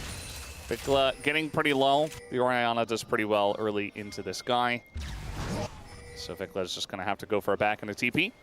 And this bottom lane is going as you would expect it. Is Jinx just using a range advantage? Do you think the 6 windows are nice? And it is one of the champions, or Kai says rather, where you actually do have the opportunity to go toe-to-toe with Jinx in late game. It's just very different. You need someone to CC, and there really isn't that much. Like, Croco can go in, but outside of the combo, for which there is a Kench, like, there's not that many ways to get Plasma. Because for Morgan, it's hard. For Croco, it's a tether that takes a couple of seconds to actually wind up. For Closer, it's just his ult. And then, I mean, Palu's fine, but... Yeah. And Skarner with the Jace Gate and the Kench should be a tough one. We'll see. We'll see, Valdez. Yeah, we will see. It is starting off as a bro and brew. I don't think that'll change anytime soon. Yeah, last game was it was nice. It was like a comfy train ride, you know. Like, you know, you don't have to train. Yeah, you don't have to get off anytime soon. You got like another 4 hours. You got your book out. Maybe you got your Switch out, playing some games. You know, nice. You're just along for the ride. You're playing Monster Train on the train. Yeah. Yeah. That's what I'm doing nowadays. I just pretend like I'm on the monster train. Well, I won't do that. That sounds very stressful. It's okay. I have my trusty dudes to protect me. The dudes are there. That's their purpose. Yeah. Yeah, I love that you can just give each other games now. Yeah. Digital games. It's nice. It's good. It's very good for me, who has less games than everyone else. I also have a lot, and I love Yeah. talking with people about video games, which is shocking. And you like sharing. Yeah, that as well. Yeah. So it works out nicely for That's everyone what makes involved. you so special, Chronicler. All right, no need to get personal about us. We are working. Yes. Keep our strictly professional relationship intact, please. Absolutely professional.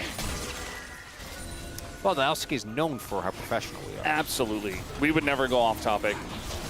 Speaking of which, our teams have decided to go off topic from the lanes. They say lanes are not it anymore. We're doing the dragon. Early dragon, kinda, especially Hextech. Packs a punch. Zap. A little bit of wasted time here for BNK. Should be able to get back to this wave. Type just continues not having the best of times. Yeah. He's just farming on the turret, taking a bunch of harass from rockets, from zaps, from Tom Kench tongues. And he doesn't really get too much help. The Nico's not able to fight because the Jinx exists. Yes. And it's Tom Kench, who actually does have some pushback amongst our melee supports.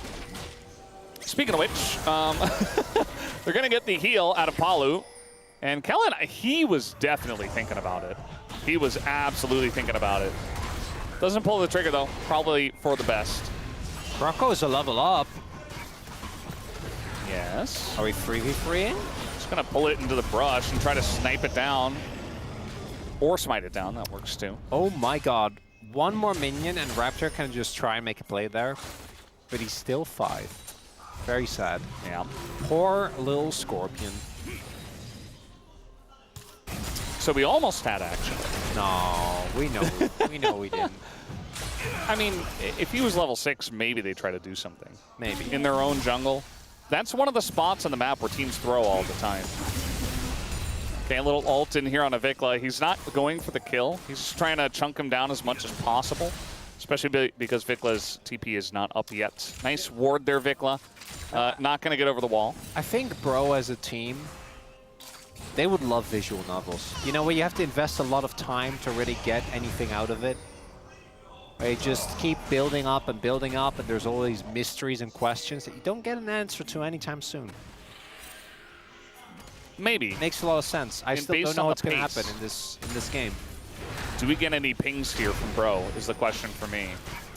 I didn't Looks see like any no. pings. And once again, B&K and their jungler Raptor is going to prioritize the grubs. He's only going to get one, but he's got Smite here.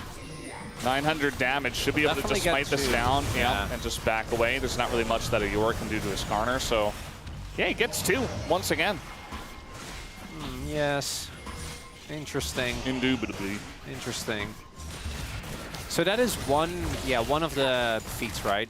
Or like 1/3 of the feats for B&K, because they got the 2 grubs. It's also interesting to note that teams have seemingly just been like, you know what, grub's not worth it anymore. I don't want to swap for that. Because we had, well, one swap, but it wasn't even really a... Yeah. It was a real fight. Did we lose more action in the LCK? Well, we know our teams will take any opportunity to not have access. That's why. Yeah. I don't like that. That's how it is. Where's my early grub fight? So how much of a knower is Vikla? I guess on Rise you still go Roa though. But maybe he Yeah. knows about the Catalyst tech, where you just go Catalyst and then just go That's other really the items. question. Yeah. Well, I don't think he'll be knower. I think he'll just build Roa. Yeah, I mean, our LCK players aren't generally knowers. They're more of, like, clickers, you know? They're good at clicking their mice. Very good. And Great hitting their buttons. Yeah, great clicks at any point. Yes. I do want to see the Nocturne Orianna combo work. Well, you might That'd be see it good. here. They're collapsing. Kellen's not level 6. Well, Oh, it's just going to be a smite down. And now they're going to do it. There's the combo, but it doesn't actually connect. So they're still going to get the fear, though. And Kellen's in a lot of trouble. So that's first blood over the side of Bro. Here comes Morgan as well, coming on down. But the Blasco just gets him out. Vikla takes the disengage cone. Says, thank you very much. I'll get out of here. I like that play. Well done, bro. Oh, he's going to be feared again. He's fine. He is fine. Catalyst, a pretty strong item.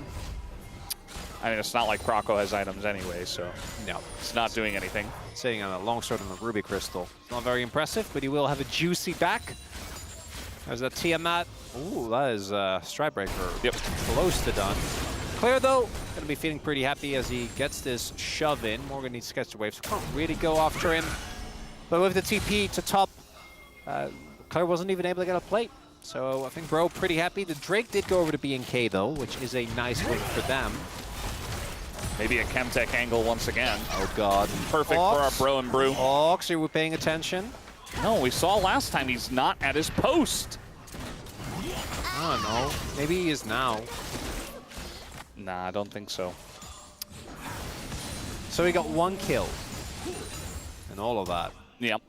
Bro are still behind because they're losing pretty heavily in the bottom lane, which you did a very nice job of predicting. Yeah, you never know, especially with these teams, but it does... Maybe just take the L on the Nico and just pick something that can provide more mid to late game utility. But I know that the Nico has already risen as a support in priority. Yeah, look.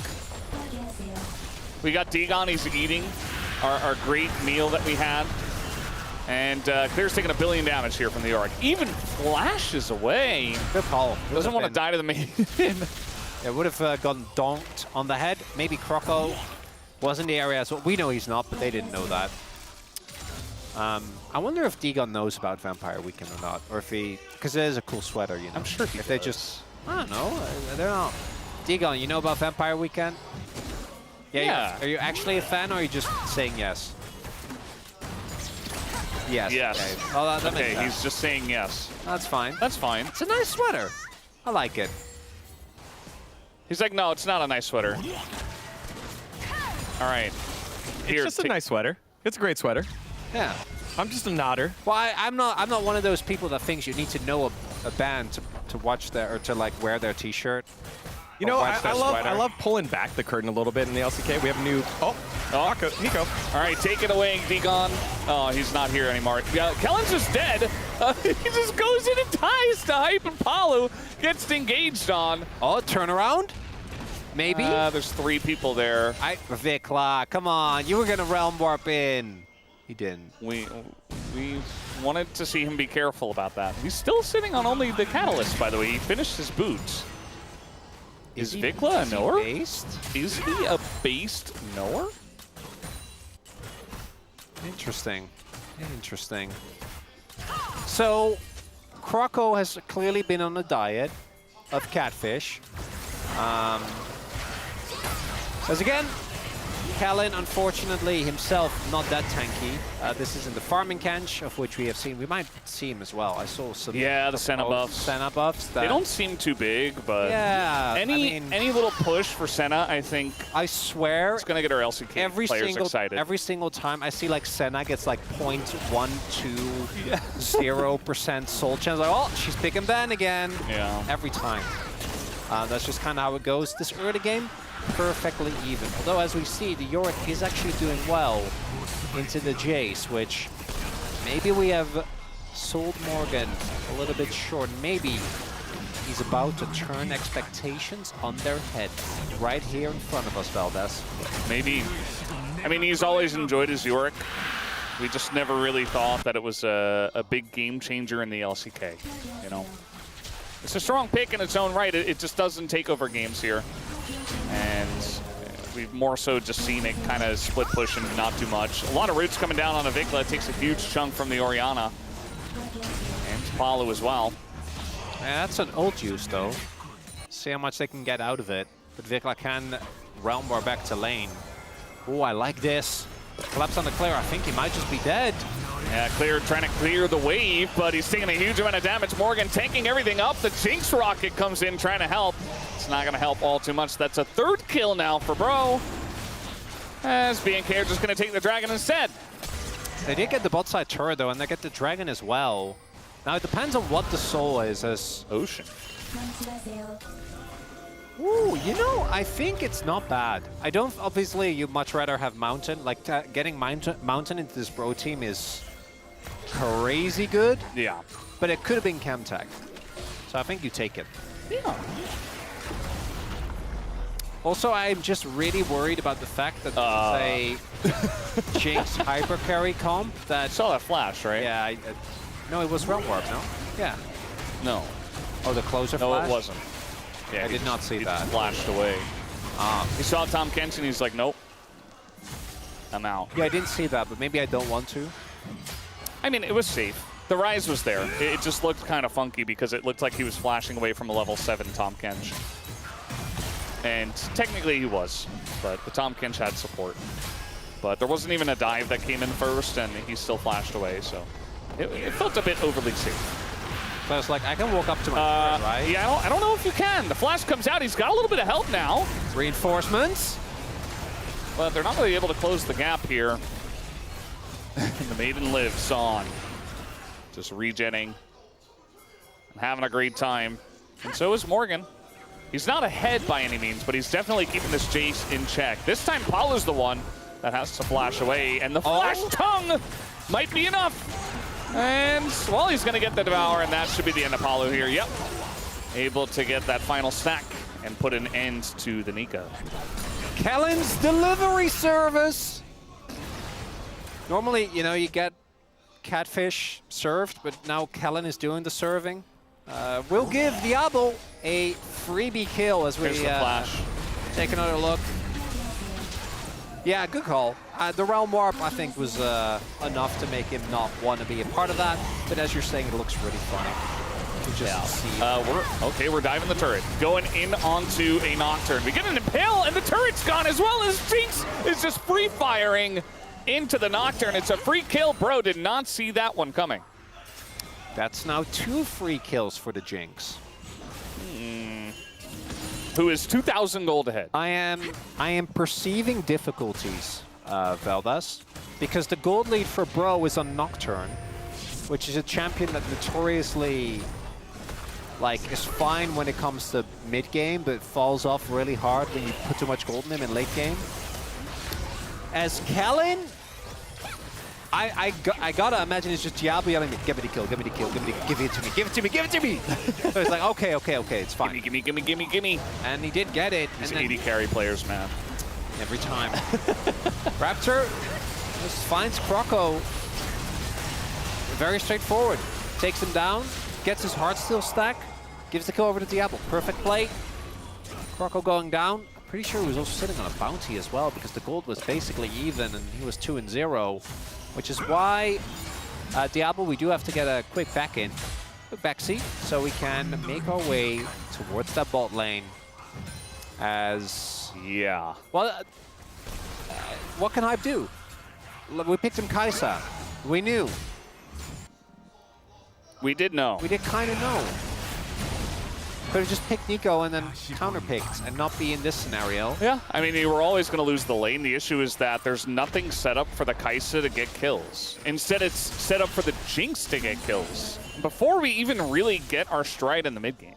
So, like, Hype's sitting around waiting for someone to make a play, and there's no play happening, and instead BNK are making the plays. That said, a lot of this does rely on Kellen being in the right place at the right time, which recently has been great. But one mistake from Kench and one combo from Croco and Closer, and I do think the BNK Cup kind of falls apart if Jinx dies. Like, that is the... all the eggs are in the Diablo basket. I mean, they have Rise, too. Yeah, but he's not a knower, and he's also not strong yet, so... Yeah, but in the late game, you know, if they go all in and put themselves in a rough spot just to kill Jinx, and she does a bunch of damage, and you've got this, like, Rise with 3 items. So I trust Diablo. On Jinx, because you know why he can't dash forward. Guild Force out of the game. Can't do it. Yeah. Although he might flash forward for resets and getting excited. I could see him do that. Yeah, got to be careful about that, Diablo. Keep an eye out for It's yourself. fine. He has a Kench. No one can hurt him. Famously said words by AD carries before they die. Yeah. Is this just... we're just going to get Soul Point? I mean, Dragon's not up. like this. They're setting up for a play instead. The Shock Blast actually does a decent chunk here to Hype, and Diablo's just able to walk up. There's no threats at all. Croco has to flash away from a Jinx. They're just running away from Diablo because they know that they can't do anything to Diablo because Kellen's right there. Take it away, Chronicler. Diablo's just scary, man. Imagine just being the sole win condition for... and again, he has a Kench. Their whole team is there to back him up. But just the aura of being like, oh, I'm the sole win condition. I am running into your face. He didn't have Ghost, but I know he would have ghosted on top of Croco if he could. Yep. They cannot get Otacon. And I hope that Bro don't let them. They have the combo. This is a risky play from BNK. They're getting shredded.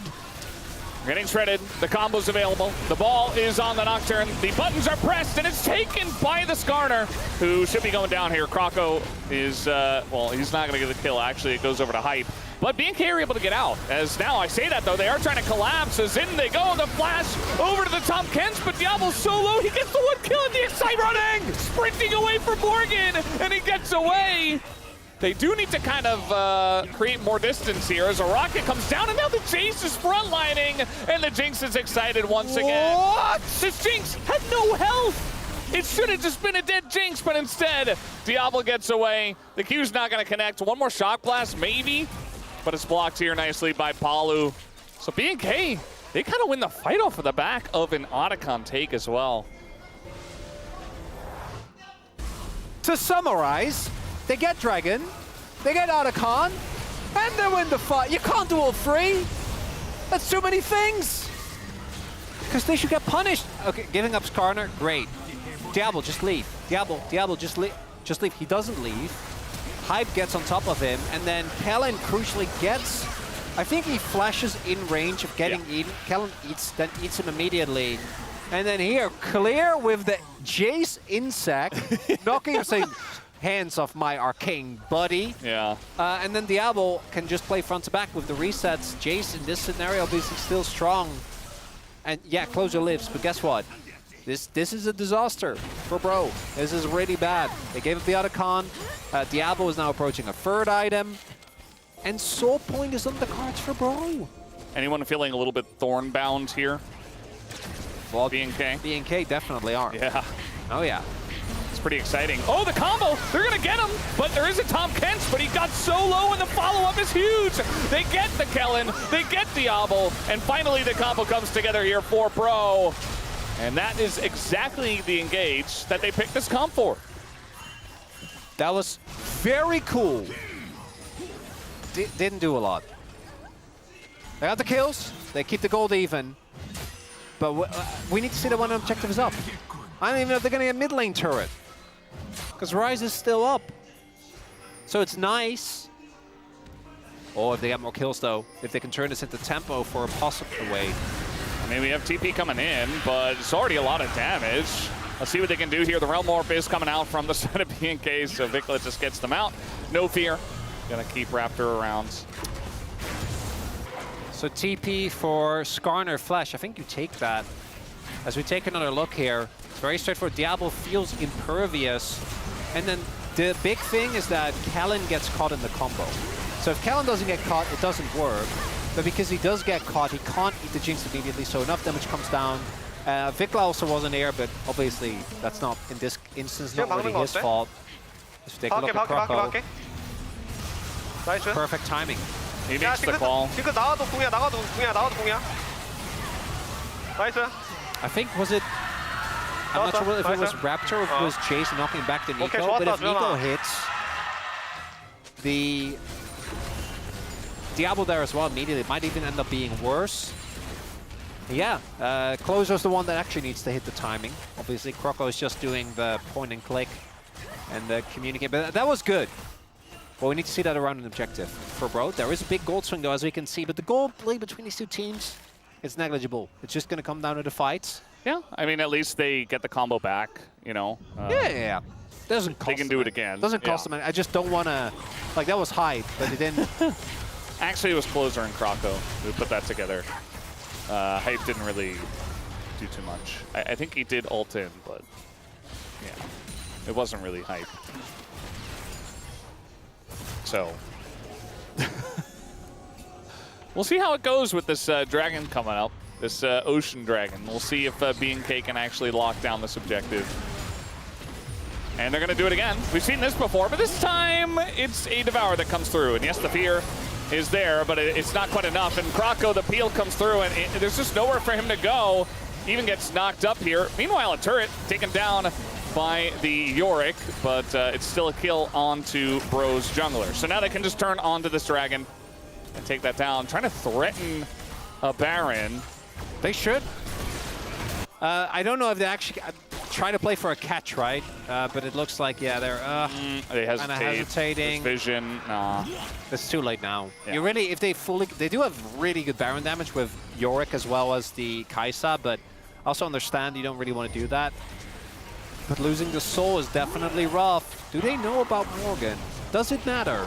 I don't think it really matters. They're just going in on a Closer. Closer is all alone in his own jungle. Doesn't have his flash. It's about to come up. And even then, I don't know if he gets away. So it's just a kill. And Croco just came back. Apollo is here on the flank. That's the bottom Nocturne you can see on your minimap. Trying to come on in. They're looking for Morgan now. And yeah, I think eventually they will take him out. They're just farming kills here. Not going to get the Baron just yet, but after they get Morgan, they should be able to. As it's another kill over to Diablo's Jinx. And now they'll take the Baron. I really want to object to how often I see Yorick in a position where he's not in the lane just pushing. As we take another look. That's a good objection. They try to do the combo, but this time, Kellen, perfect timing, completely safe. Play is red. And without the combo hitting onto Diablo, the fight falls apart. I also think Croco was a little bit too eager to pull the trigger there.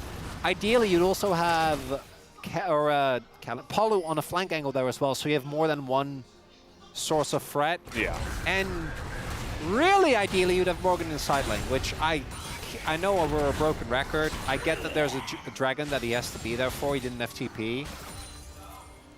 But it is something we're going to keep going back to. Because if you're playing Yorick like this, yeah, I just don't see you really getting the value out of him. You're not really going into what makes him very strong this way.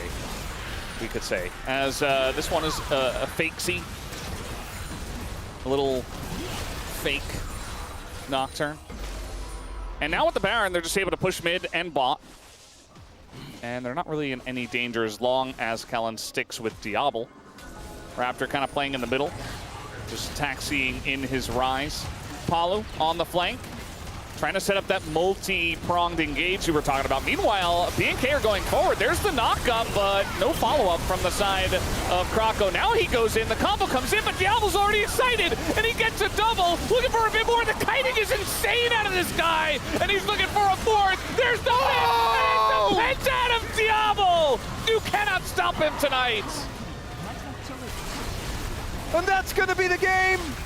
A final Hail Mary for the bros. But Diablo flashes the shockwave. Ends up winning the fight. Ocean Soul paying dividends. And BNK gonna beat out Bro for that 6th place spot in the LCK. That was kind of insane out of Diablo in that last fight. I might just be a believer of this young guy. He's getting more and more consistent. And when you got hands like that, it's so difficult. You play this comp that has multiple threats, but obviously the Jinx that gets 2 kills early is the main one. And you send everything into him, and he does that to you. It's got to feel real bad for the bros. And BNK is able to put it together. So props to them. Feels like everybody on the team had their moments. I think Clear was fantastic early on. And obviously Diablo towards the end is going to get some votes from Soup and Chichichik, no doubt. Yeah, don't worry. Yeah. I wasn't a Diablo voter. I think he played great, and he did get the penna. But for me, it was really the top side. I think Diablo is proving himself with every passing game. As Nice. he's getting more confident as well. It's really cute to see. Yeah. Obviously, still might end up getting POM as well. As I got to put in a Pommen while I'm at it. You got to figure out your Pommens. Feels a little bit bad for the bros. You know, they had an angle. The comeback in game 2 was fantastic. You know, that was a close game as well. That was one that BNK could have won, but it didn't really pan out. But props to the bros for making it interesting, bringing us to a game 3.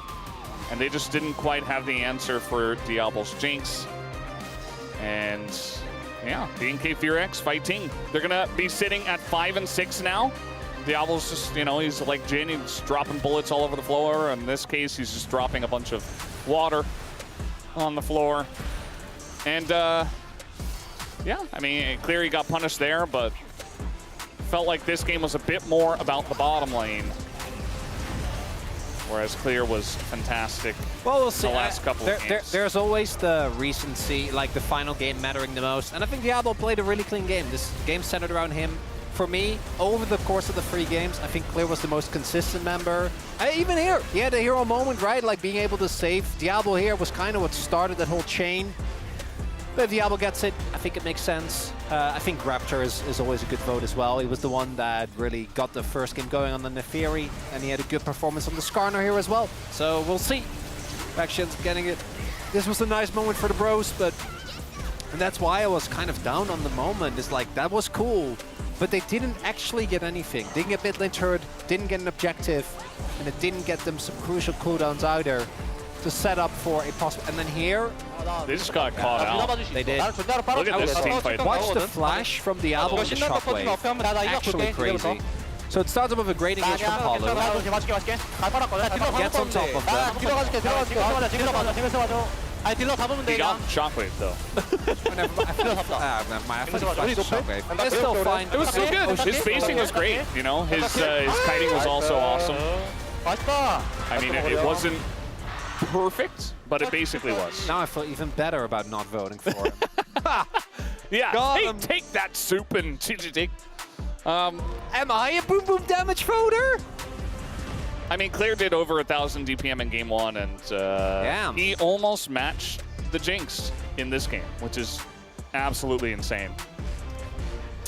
I am just a big enjoyer of the Kellen redemption arc. Yeah. I can't believe we are witnessing a Kellen redemption arc in 2025. It's awesome.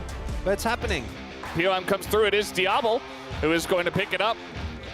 And, yeah, it's kind of what we expected. I mean, Ezreal was great too in game one, right? It was. Ezreal was good. Game 2 was not his fault by any means. Like, his Xayah was good, he just didn't really get a chance to play the game. And I think both are fine votes, to be honest. I think Clear deserved it, Diablo also deserved it. I wouldn't Kinda hard be to too choose one. shocked to see a nice spread as well. I think maybe some based Raptor voters. I think the bottom is going to be all Diablo. There's going to be like a couple of scattered votes. Maybe VN Cass goes for Kellen because they're based that way. Jonah Strong is going to throw a vote to Raptor because he's the guy. I like that, yeah. I can see it. And BNK kind of continues the streak of not necessarily being the most consistent, but they're a fun team to watch. And for Bro, I am feeling a lot better than I thought I was going to about the Crocker substitution. You know, we were all pretty much on the humbug train, but I feel like it's also not really worked out. He had a really rough game right before Crocker was going to sub in too. So I feel like it was the perfect time to be like, all right, Humbug, take a little back seat, continue to develop, and let Croco have his moment. It does feel like we're still seeing the same issues with Croco, right?